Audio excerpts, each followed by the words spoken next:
స్కూల్కి వెళ్ళాలని లేదు, కాలేజీకి వెళ్ళాలని లేదు, పనికి వెళ్ళాలని లేదు, జాబ్కి వెళ్ళాలని లేదు, వ్యవసాయానికి వెళ్ళి పని చేయాలని లేదు. ఎలాగైతే స్కూల్ పిల్లగాడు చెప్తాడో, అమ్మ నాకు, నాన్న నాకు స్కూల్కి పోవాలని లేదు అని అంటాడో, ఒక వర్కింగ్ డే రోజు అంటే స్కూల్కి వెళ్ళాల్సిన రోజు పోవాలని లేదు, కాలేజీకి పోవాల్సిన రోజు పోవాలని లేదు అని ఎలా అంటారో అలానే నా పరిస్థితి కూడా అయిపోయింది. చిన్నప్పుడు నేను కూడా స్కూల్కి పోకుంటే అంత ఈజీగా, ఎందుకంటే నాకు స్కూల్ అంటే నచ్చదు, కొద్దిగా సమంగా చదివేతోని కాదు. ఇలాంటి టైంలో ఒక సరైన దారి చూపించాలి గురువులు కానీ, ఇంట్లో వాళ్ళు కానీ. ఇది ఏమైందంటే వాళ్ళు వచ్చేసి చదువు చదువు అని చెప్పారు, కానీ నాకు అంత చదువు ఈజీగా రాలేదు. నేను ఏదో ఒక స్పోర్ట్స్ ఆడేతోని, ఏదన్నా వీడియోస్ సినిమాస్ చూస్తూ ఉండేతోని. అలాంటి రకం అలాంటి దాంట్లో ఎంకరేజ్ చేసి ధైర్యంగా పంపించింటే ఈరోజు చాలా ముందరికి వెళ్ళేతోని. కానీ అలా కాలేదు. మంచిగా చదివేతోళ్ళు నాకు ఒక బిరుదిచ్చారు, మెంటలోడు సైకో అని. ఇలా ఆ బిరుదు గురించి ఆలోచిస్తే నా పాత జ్ఞాపకాలు గుర్తు చేశాడు జగనన్న. జగనన్న వచ్చేసి నేను ఫ్రెండ్స్ అని చెప్పుకోవచ్చు. మీరు ఆంధ్రప్రదేశ్ జగన్మోహన్ రెడ్డి అని అనుకోకండి, ఇక్కడ నాకు తెలిసిన జగన్ ఉన్నాడు. ఈరోజు వీడియో కూడా మళ్ళీ మళ్ళీ తీస్తున్నాను, కొద్దిగా ఇబ్బందికరంగా మారింది ఈరోజు పని చేయడానికి కూడా.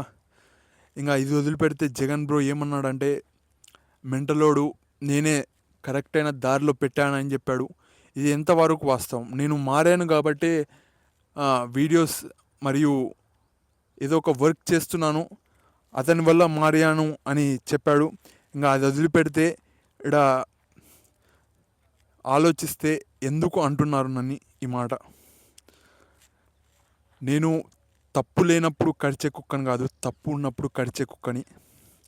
అంటే ఎలా చెప్పాలి, వేరే వాళ్ళు మంచితనాన్ని కూడా గుర్తుపెట్టుకుంటాను, కానీ అది మితిమీరితే తప్పకుండా ఎదిరియాల్సి వస్తుంది. అలానే ఎదిరిస్తాను నేను. అప్పుడు ఎదిరించేటప్పుడు చాలా వరకు కోపం అనేది ఎక్కువగా వస్తుంటుంది. ఇంకా దాంతో ఒక ఫ్రెండ్స్ అందరు కలిసి ఇలా బిరుదిస్తుంటారు, ఏదో పెద్ద మంచి బిరుదిచ్చేటట్టుగా. ఇప్పుడు ఆ బిరుదు కాదు, నా వర్క్ అనేది నేను చేస్తున్నాను. వాళ్ళు ఏమేమో అంటుంటారు. మా ఫ్రెండ్స్కి కూడా నేను ఫోన్ చేయట్లేదు. ఇక్కడ నాకు తెలిసిన వాళ్ళే, మా బంధువులే ఈ మాట అన్నారంట జగనన్న కాడ. తెలిసిన వాళ్ళే ఇలా అంటున్నారు కాబట్టి నేను తప్పకుండా సీరియస్గా తీసుకుంటాను. ఇది తప్పకుండా వీళ్ళు అన్నిటివన్నీ గుర్తుపెట్టుకొని ఇలానే వర్క్ చేస్తూ ఏదో ఒకటి సాధిస్తూ వెళ్తాను. నాకు సన్మానం కూడా చేశారు రీసెంట్గా, ఒకటి తర్వాత ఒకటి. నేను సీఎం కావడం కూడా నా లక్ష్యం, తప్పకుండా అయితా. ఇక్కడ చుట్టుపక్కల ఎన్నో డిస్టర్బెన్సెస్ ఉన్నాయి, ఇవన్నీ పట్టించుకోకుండా ఎలాగైతే వీడియో తీస్తున్నానో, అప్పుడప్పుడు కొద్దిగా డిస్టర్బ్ అయినప్పుడు కెమెరా అనేది బంద్ చేస్తుంటాను, మళ్ళీ తీస్తుంటాను. ఈరోజు కూడా అదే అయింది. కానీ ఇలాంటివి కాకుండా లక్ష్యం వైపు ఉన్నప్పుడు అది ఒకటే మనకు కనపడాలి. అలానే ఈరోజు కూడా ఉండాలి, ప్రతిరోజు ఉండాలి. అప్పుడైతేనే లక్ష్యం వైపు వెళ్తారు. నీ లక్ష్యం ఏంటి? నా లక్ష్యం సీఎం కావడం. ఈరోజు వీడియో తీసేటప్పుడు చాలా ఇబ్బందికరంగా మారింది. మళ్ళీ ఒకసారి నా పాత జ్ఞాపకాలు గుర్తు చేశారు. నేను ఎంక్వైరీ చేసుకోవచ్చు, నేను ఒక మంచి రౌడీని అని చెప్పుకోవచ్చు. అంటే మంచి కోసం ఎదిరిచ్చే రౌడీని. స్కూల్లో సార్ వాళ్ళకి కానీ, మా ఫ్రెండ్స్కి కానీ, ఇంటికాడ ఏరియాలో కానీ ఈరోజు కొన్ని మాటలతో ఇబ్బంది పెట్టారు.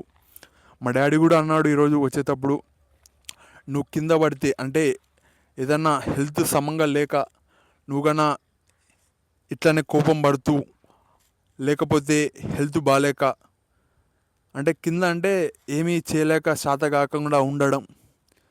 ఇప్పుడైతే శాత అవుతుంది.